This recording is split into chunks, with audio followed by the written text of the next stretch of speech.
Operation Kaveri के तहत IAF C-130J flight 128 भारतीयों को सूडान लेकर जेदा पहुंची, जो चौथा विमान था। यह सुनिश्चित करने का प्रयास किया जा रहा था। केंद्रीय मंत्री वी मुरलीधरन ने कहा कि जेदा पहुंचे सभी भारतीयों को जल्द से जल्द भारत भेजा जाए।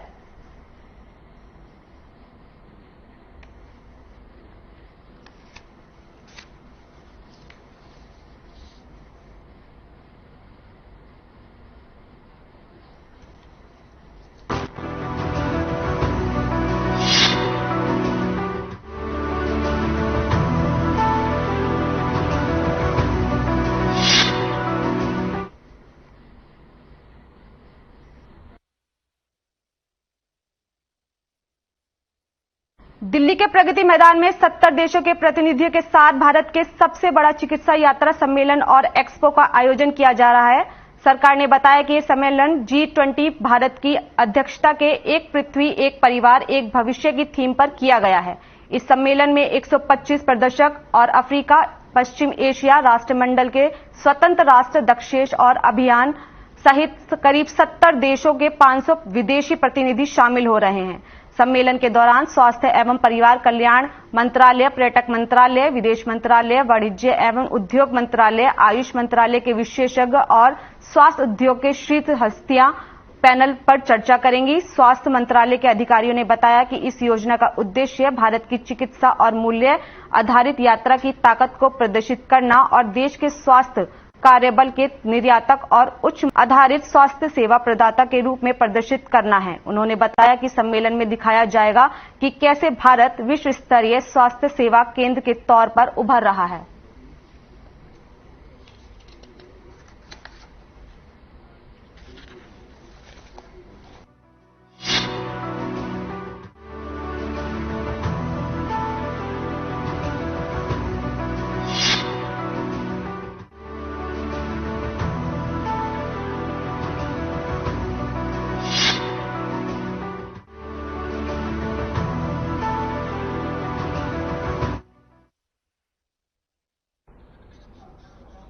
गृह मंत्री अनिल विज ऑस्ट्रेलिया दौरे पर हैं और इस मौके पर गृह मंत्री ने गणमान्य लोगों के साथ बैठक की, जिसमें हिल शहरी काउंसिल के काउंसलर रीना जेठी और लेजिस्लेटिव असेंबली के सदस्य रे विलियम्स के साथ बैठक में मौजूद रहे। इसके साथ ही उन्होंने एक्सट्रीम कम्युनिकेशन के निदेशक हेमंत बब्बर से भी मुलाकात के साथ साथ ऑस्ट्रेलिया में हरियाणवी एसोसिएशन के अध्यक्ष सेवा सिंह रेडू और ऑस्ट्रेलिया के शारीरिक शिक्षा निदेशक केविन कैलिंको के अलावा ECA ग्रुप के निदेशक रुपेश सिंह से मुलाकात कर बातचीत की।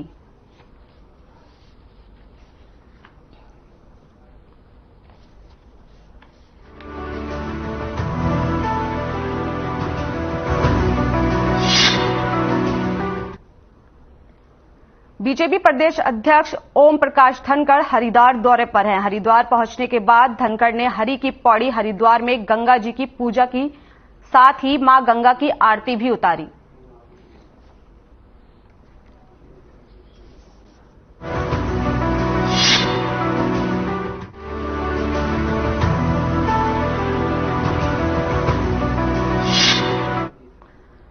पंचकुला में हरियाणा जल संस्थान प्राधिकरण द्वारा आयोजित 2 दिवसीय जल संगोष्ठी अमृत जल क्रांति के उद्घाटन सत्र को संबोधित करते हुए कहा, मुख्यमंत्री ने कहा कि आज समय में पानी की उपलब्धता, मांग और आपूर्ति हेतु जल संरक्षण, वर्षा जल संचयन सहित पानी के समुचित उपयोग की ओर ध्यान देने की आवश्यकता है।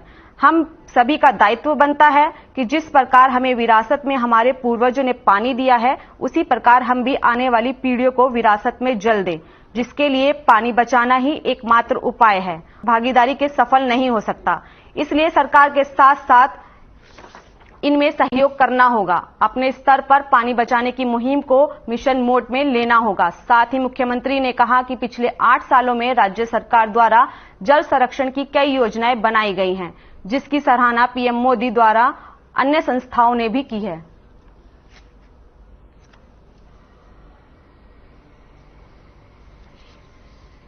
जिस प्रकार के हमको संकट दिखाई दे रहे हैं, उसमें देखिए, जैसे हमको मालूम है कि जल का अपना एक महत्व है। कहा जाता है कि जल ही जीवन है, और जिस प्रकार के आगे हमको संकट दिखाई दे रहे हैं, उसमें जल की उपलब्धता जल का उपयोग और उसमें जो आने वाली कमी है, इसको अगर हम आज ही विचार नहीं करेंगे तो आने वाली पीढ़ी का भविष्य ये बहुत ही एक प्रकार से मैं कह सकता हूं कि अंधकारमय है। ऐसी योजनाएं पिछले 8 से 9 साल में बनाई भी हैं।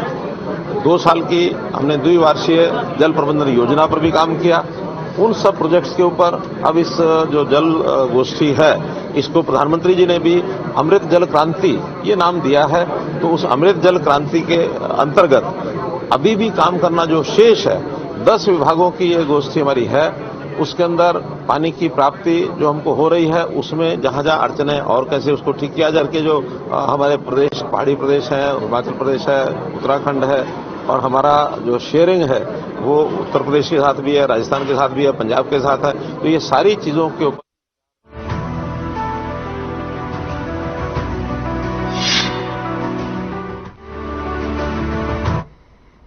कुरुक्षेत्र पुलिस की एंटी नारकोटिक सेल की टीम ने नशीला पदार्थ रखने के आरोप में एक आरोपी को गिरफ्तार किया है। साथ ही 500 ग्राम अफीम और 23 किलोग्राम चूरापोस्त बरामद किया है।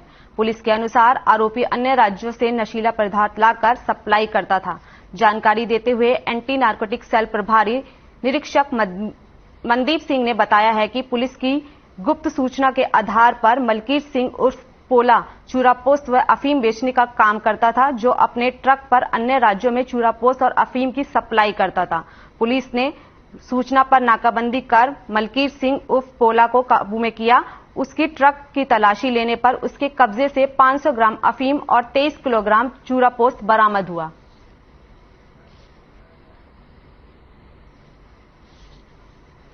हमारे एसपी साहब श्री सुरेंद्र सिंह बोरिया आईपीएस एसपी कुरुक्षेत्र के मार्ग निर्देश में उनके दिए हुए दिशा निर्देश अनुसार कुरुक्षेत्र डिस्ट्रिक्ट में नशे की रोकथाम के लिए लगातार कार्य जारी है। और उसी कड़ी में कल हमारी एएनसी की टीम को एक सूचना प्राप्त हुई थी कि मलकीत सिंह लुधियाना का रहने वाला है और ये ट्रक ड्राइवर है। ये झारखंड, राजस्थान, बिहार वगैरह के चक्कर लगाता है और वहां से आते हुए ये चूरापोस्त और अफीम लेकर आता है। जो इसी सूचना पर कल हमारी एएनसी की टीम ने शाहबाद नाकाबंदी की।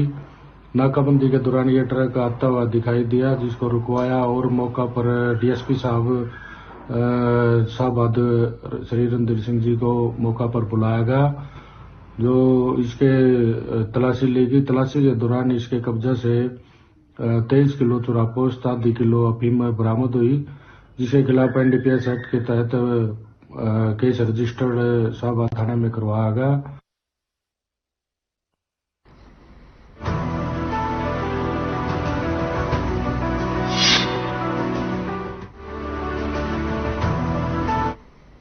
कुरुक्षेत्र पुलिस की CIA 2 की टीम ने करीब 2.5 साल पहले ठेके पर लूट मामले में इनामी मोस्ट वांटेड आरोपी को गिरफ्तार किया है।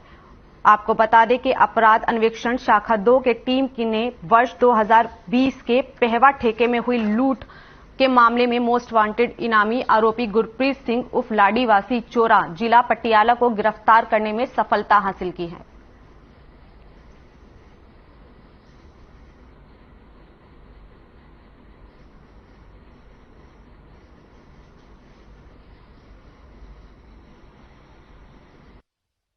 क्या बताएंगे? हमारी CIA 2 की टीम ने लगभग 3 साल से फरार चल रहा है एक मोस्ट वांटेड गुरप्रीत सिंह लाडी, जो कि पटियाला का रहने वाला है, उसको गिरफ्तार किया है।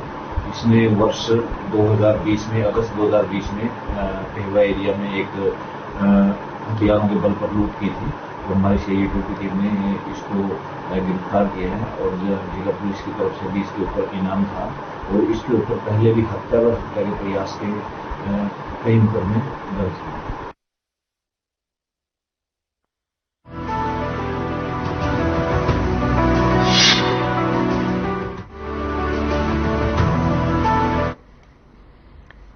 समलैंगिक विवाह को लेकर जल्द ही सुप्रीम कोर्ट का निर्णय और केंद्र सरकार का फैसला आने वाला है, जिसमें समलैंगिक विवाह की अनुमति दी जा सकती है। इसी के खिलाफ सभी सामाजिक, धार्मिक, महिला संगठनों की महिलाओं सड़क पर हैं। जगह जगह प्रदर्शन किए जा रहे हैं। राष्ट्रपति सुप्रीम कोर्ट के नाम पर ज्ञापन भेजे जा रहे हैं। यमुनानगर जिला सचिवालय के विभिन्न सामाजिक, धार्मिक, राजनीतिक संस्थाओं की महिला प्रतिनिधियों ने जोरदार प्रदर्शन किया। इसके बाद राष्ट्रपति और सुप्रीम कोर्ट के नाम जिला प्रशासन को ज्ञापन सौंपा। इस अवसर पर महिला संगठनों की नेताओं का कहना था कि समलैंगिक विवाह किसी भी दृष्टि से उचित नहीं है। प्रकृति ने जो नियम और सिस्टम बनाया है यह उसके खिलाफ है, देश की संस्कृति के विरुद्ध है। उन्होंने देश के भविष्य की युवा पीढ़ी को भारी नुकसान पहुंचाने वाला साबित है। इसको लेकर पूरे भारत में प्रदर्शन किए जा रहे हैं। उन्होंने सुप्रीम कोर्ट से अपील की कि इस तरह के विवाह को अनुमति ना दी जाए। यह किसी दृष्टि से सही और उचित नहीं है।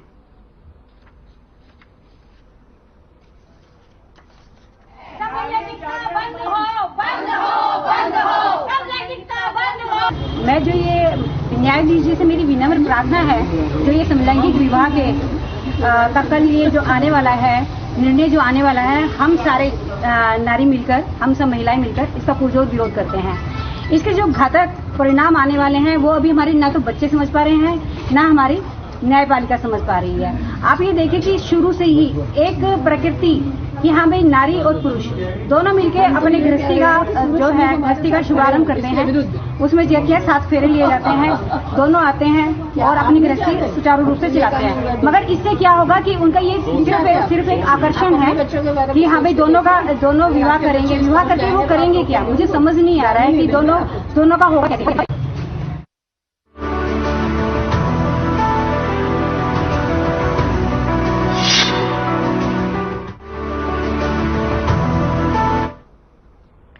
राष्ट्रपति अवार्ड से सम्मानित और राष्ट्रपति के मेहमान रह चुके यमुनानगर के दामला के किसान धर्मवीर ने एक और कारनामा कर दिखाया है।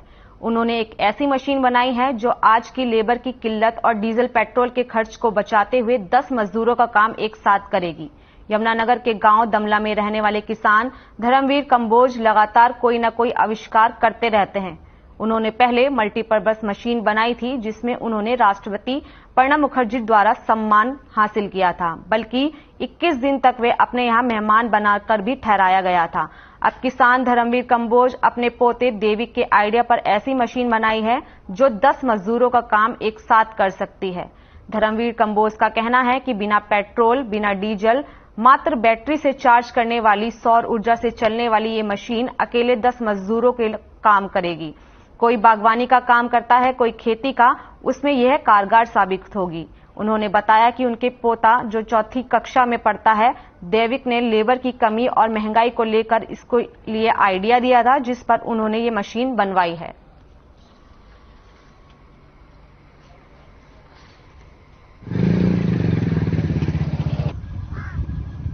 और ये जो मशीन है जी बहुत काम कर रही, बढ़िया, और मजदूरों की कम जरूरत है जी। और अपना गन्ने में भी काम करती है, टमाटर में भी, सब्जी में भी काम करती है जी। सर ये मशीन जो है ना मतलब इलेक्ट्रिक पे चलने वाली है, बैटरी पे, और ये निराई गुड़ाई करने के लिए बनाई है जी। और इसका ये पहला डेमो इस खेत में किया है, मिस्त्री जी के खेत में, और अभी देख रहे हैं इसके ट्रायल लेकर के। इसमें से ये जरूर है कि इससे खर्चा नहीं है पेट्रोल का, और इससे छोटे छोटे बाग जैसे हैं उनमें भी घुमा घुमा के पौधे के चारों तरफ इसको घुमा सकते हैं।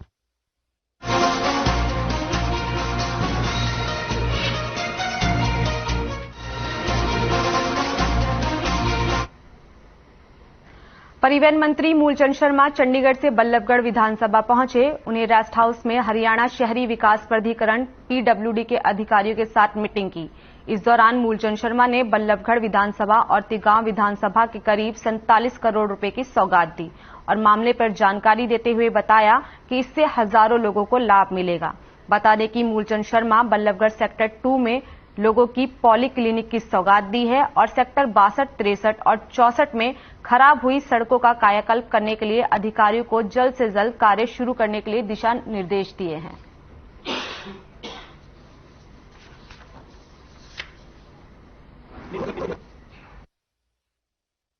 पीडब्ल्यूडी और एचएसवीपी की मीटिंग ली है। कुछ सड़कें हमारी थी जो मुख्यमंत्री ने 25 करोड़ रुपए की दी, 25 करोड़ में सड़कें बनवाने की एक उसकी मीटिंग पीडब्ल्यूडी की है। एचएसवीपी के जो हमारे 62, 64, 65 सेक्टर 2 की सड़कों की जो हालत है उन सड़कों की भी मीटिंग ली है। जल्दी जल्दी इन सड़कों को बनाया जाए और लोगों को जो सड़कों की हालत है उससे छुटकारा मिले और लोगों को इसका लाभ मिले।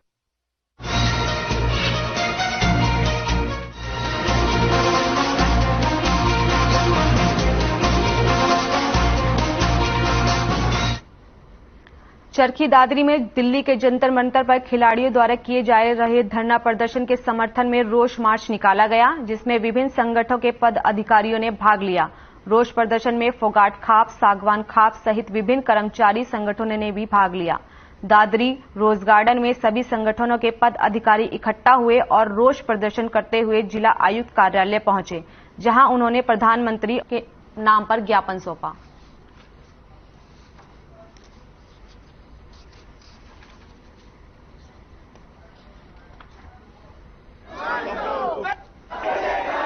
यहाँ डीसी साहब को ज्ञापन देने का विशेष प्रोग्राम था, क्योंकि करीब 3 महीने पहले जो हमारी महिला खिलाड़ी, इंटरनेशनल खिलाड़ी थी, उनके साथ जो यौन शोषण और अन्याय अत्याचार जो हुए थे, उनमें 3 महीने पहले उन्होंने जंतर मंतर पर धरना दिया था। इसके बावजूद उनको वहां से उस टाइम कमेटी वगैरह का नाम लेके बेला फुसला के उनको ये सांत्वना दे दी कि आपके साथ न्याय होगा, लेकिन 3-4 महीने के इंतजार के बाद ना कोई न्याय हुआ ना और कुछ।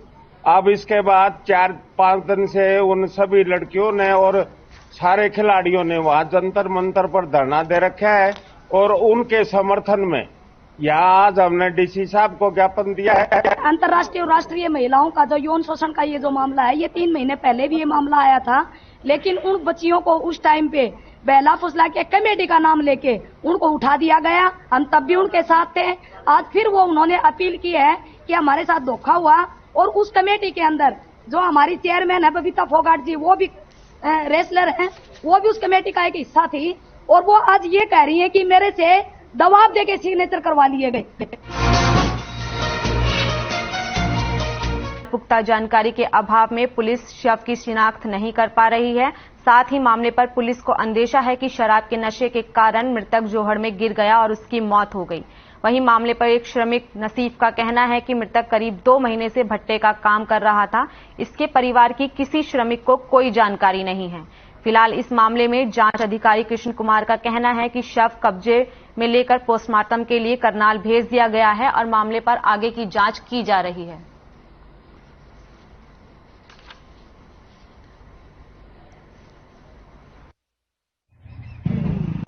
तो सिर्फ काम कराने के बाद बादशाह गांव के पास जोड़ के अंदर डेड बॉडी मिली है। जो हम यहाँ मौके पे आए हैं, मौके पे आने के देखा तो ये 5-6 दिन पुरानी है। जो एफएसएल टीम को मौके पे बुलाया गया है, सूचना चाहिए, अभी आ रहे हैं, कार्रवाई कर रहे हैं। कहाँ की है ये? अभी कुछ भट्ठे वाले आ रहे हैं, कुछ शनाख्त कर रहे हैं। नाम उसका पूरा एड्रेस पता नहीं है। भट्ठे वाले को भी इनके साथ काम करता है। कुछ साथ जो इनका जिम्मेवार आदमी है, इनके साथ आवाजी, तो इसका नाम वैसे काला बतावा नहीं, और माँ बाप इसका बता देने, इनके पास काम कर रहा था।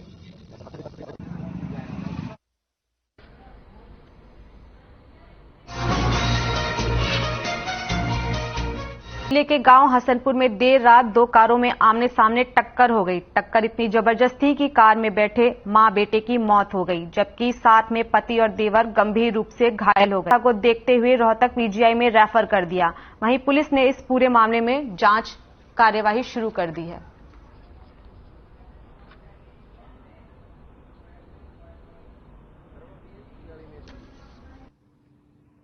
कल रात को हमारे पास सूचना आई थी, हसनपुर गांव के पास एक्सीडेंट हो गया। जो मौका पर पहुंचे तो उसके बाद हम यहाँ जे जजराए, जहाँ डॉक्टर साहब ने 2 को तो डेड घोषित कर दिया था, 2 पीजीआई में से रोहतक रेफर कर दिया। मृतका का नाम ज्योति है, एक उसका 5 महीने का बच्चा है, और जो रेफर किए हैं वो प्रदीप और विजयपाल, मृतका का पति और उसका जेठ, पालड़ी पनियार महेंद्रगढ़ के रहने वाले हैं।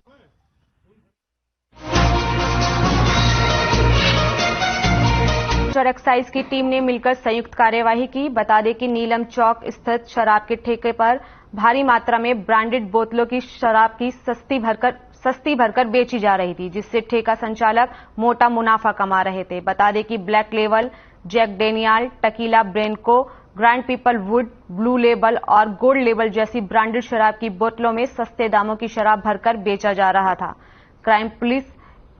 क्राइम ब्रांच की सूचना के आधार पर एक्साइज डिपार्टमेंट ने मिलकर छापेमारी की है। क्राइम ब्रांच के इंचार्ज संदीप ने बताया है कि एनआईटी इलाके में उन्होंने नकली शराब बेचने की सूचना पर छापेमारी की थी, लेकिन वहां जब छापेमारी की गई तो उन्हें मौके से ब्लू लेबल, गोल्ड लेबल जैसी शराब बरामद हुई, जिसमें सस्ते दामों में शराब को भरकर बेचा जा रहा था। उन्होंने ब्रांडेड शराब के दामों पर बेचा जा रहा था। फिलहाल एक्साइज डिपार्टमेंट और पुलिस ने जांच शुरू कर दी है।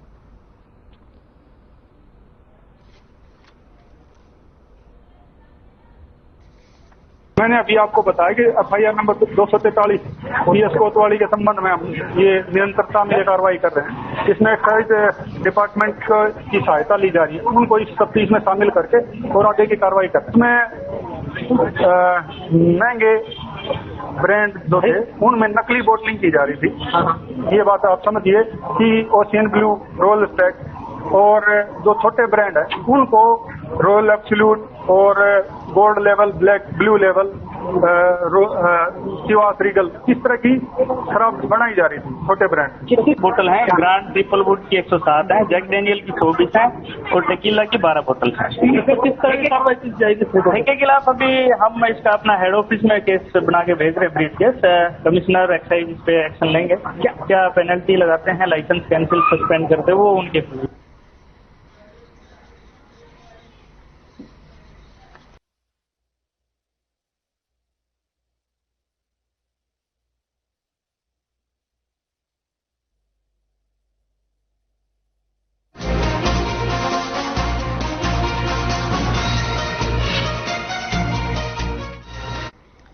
चंडीगढ़ से इस वक्त बड़ी खबर सामने आ रही है। प्रदेश में अधिकारियों के तबादले किए गए हैं। 1 IAS और 3 HCS के तबादले किए गए हैं। हरियाणा सरकार ने तबादले किए हैं। एक बार फिर से आपको बता दें कि प्रदेश सरकार ने बड़ा फैसला लेते हुए चंडीगढ़ की इस वक्त सबसे बड़ी खबर, प्रदेश में अधिकारियों के तबादले किए जा रहे हैं। 1 IAS और 3 HCS के तबादले किए गए हैं।